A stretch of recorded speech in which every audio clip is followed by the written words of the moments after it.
আসসালামু আলাইকুম, আমি বাপ্পি খান। আজকে আমি নতুন টিউটোরিয়াল নিয়ে হাজির হয়েছি আপনাদের সামনে।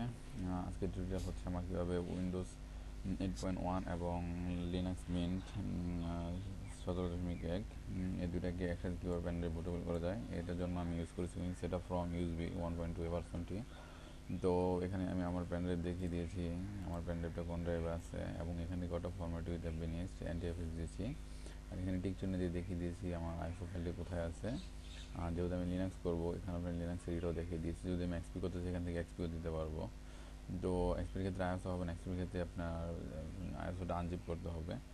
তো ওইটা আপনার করতে পারেন এক্সপির। তো এই পর্যন্ত কাজ আশা করি সবাই বুঝতে পেরেছেন।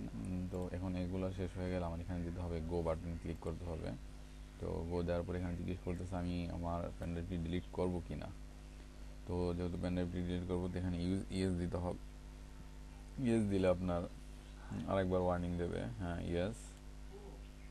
এখন ওনার কিছু কাস্টমাইজেশন কাজ আছে, যেগুলো সে করে আপনার কাজ শুরু করে দেবে,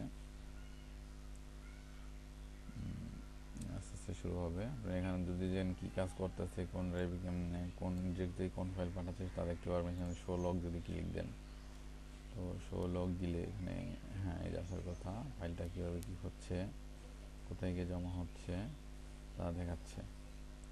এখন এটা এক্সট্রাক্টিং হচ্ছে। তো এই ছিল আমার টিউটোরিয়াল। ধন্যবাদ সবাইকে।